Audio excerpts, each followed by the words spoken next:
Hello, everyone. I have a question for you. So, if there was a religion in the world today that allowed for murder, would the laws against murder be attacking that religion?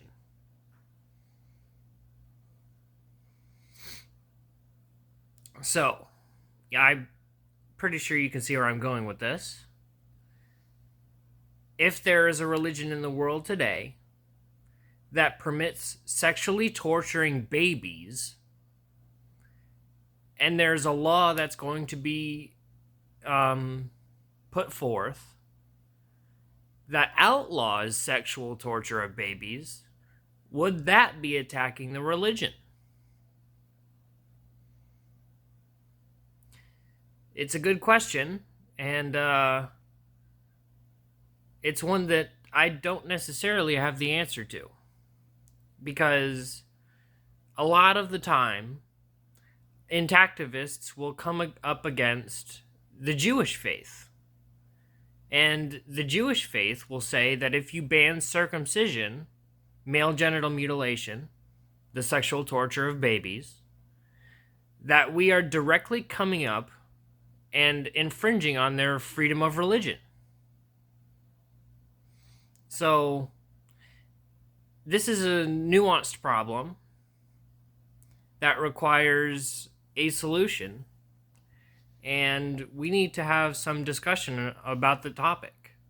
So let me know what you guys think, and if you have any more similes or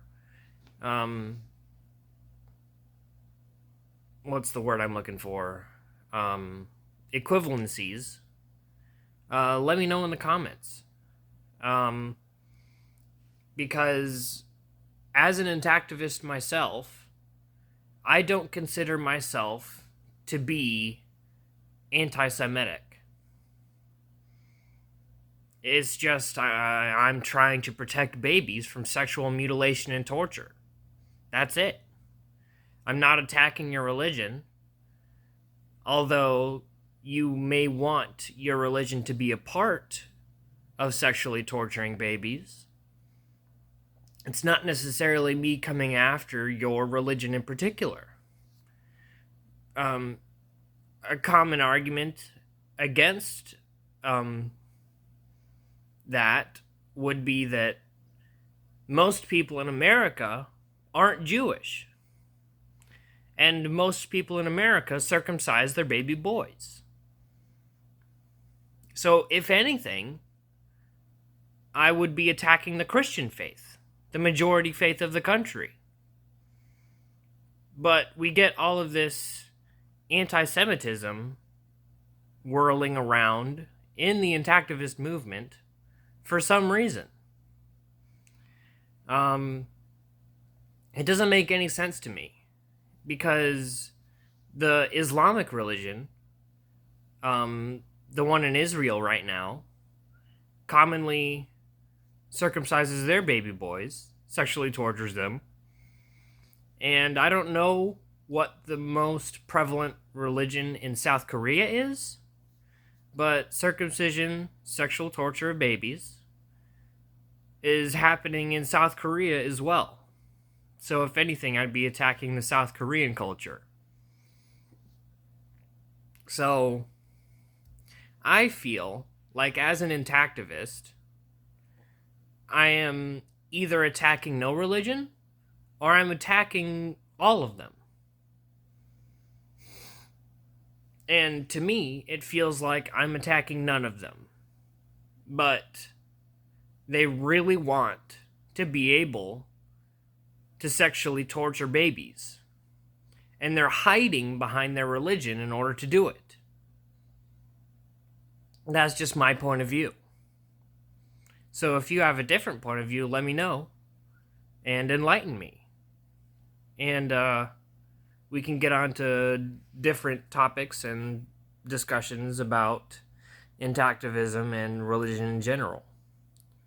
So trying to get this thing out of my beard, but it keeps jumping around. There we go. Sorry about that. But, yeah. The sexual torture of babies is a non-religious issue to me. It just makes no sense in general, morally speaking. And we all know, hopefully, that you can have a moral system without a religion. I am atheist. I have no religious tendencies or laws that bind me.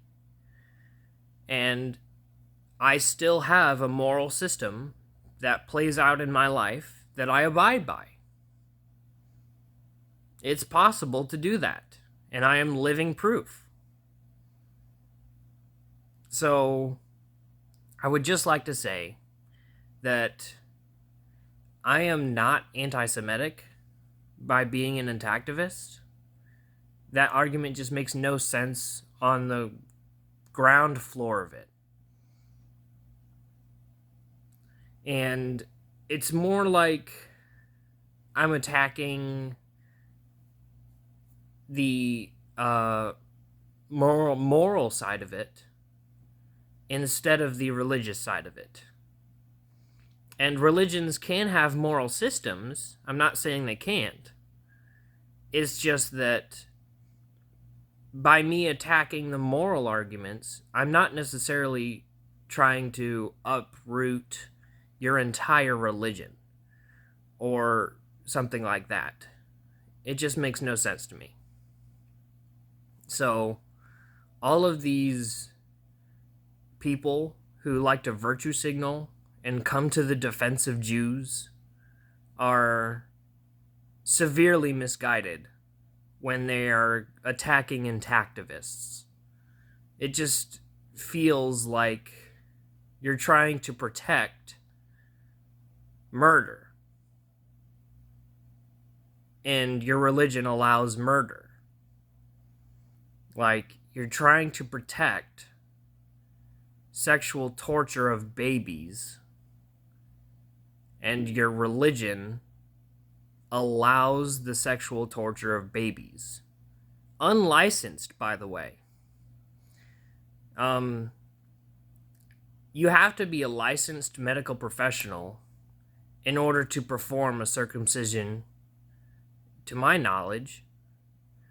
But if you're a Jew, you can do it if you're a mohel.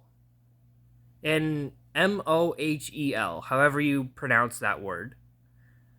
You can do it just willy-nilly. You don't need any background in order to perform a circumcision. And I think that's despicable. Because for a litany of reasons that I don't want to get into right now, because I don't have the list in front of me. So, in a way, yes, I'm attacking the Jewish faith in particular here, because they can do it without a license in order to do it. Like, in America, it's a unique place in the world where you can either be licensed or unlicensed, and you can still sexually torture and mutilate a baby. And it's legal to do it without a license because of religious freedom. Oh. No. It's because you want the tradition to be kept alive to sexually torture babies, because seemingly you were sexually tortured and mutilated as a baby, and you want that to be okay for you, which it isn't. It isn't for anybody. So your arguments fall flat on their faces on step one of your argument. It's completely mind-blowing and penis blowing. Mohos will often put their mouths on the fresh wound of the circumcision, which is disgusting, morally abhorrent, and whoever does that should be put in prison for pedophilia, for something worse than pedophilia. Because pedophiles don't commonly, permanently mutilate their victims. They leave them intact and whole. Aside from the emotional and mental damage that pedophiles inflict, circumcision, or the sexual torture of babies, does all three. It physically, emotionally, and mentally abuses you. But pedophiles, they do all of those things just in a lesser version. They don't permanently scar you and leave you alive to ponder why this ever happened in the first place. It's like they're putting all of their problems onto you before you have the opportunity to consent to any of it.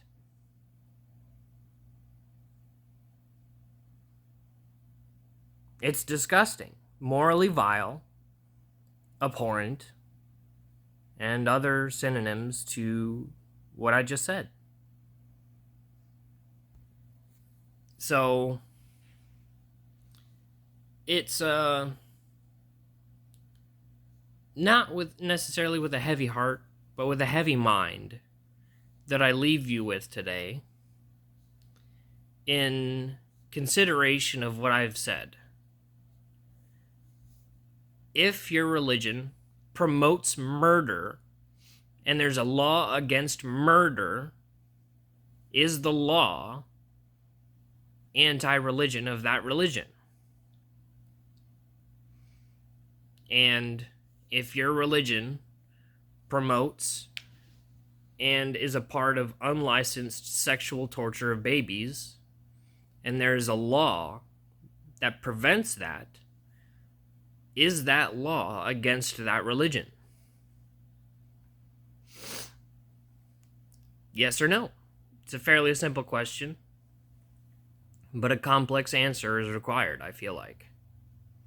So let me know what you think, and I'll catch you guys in the next one. Bye.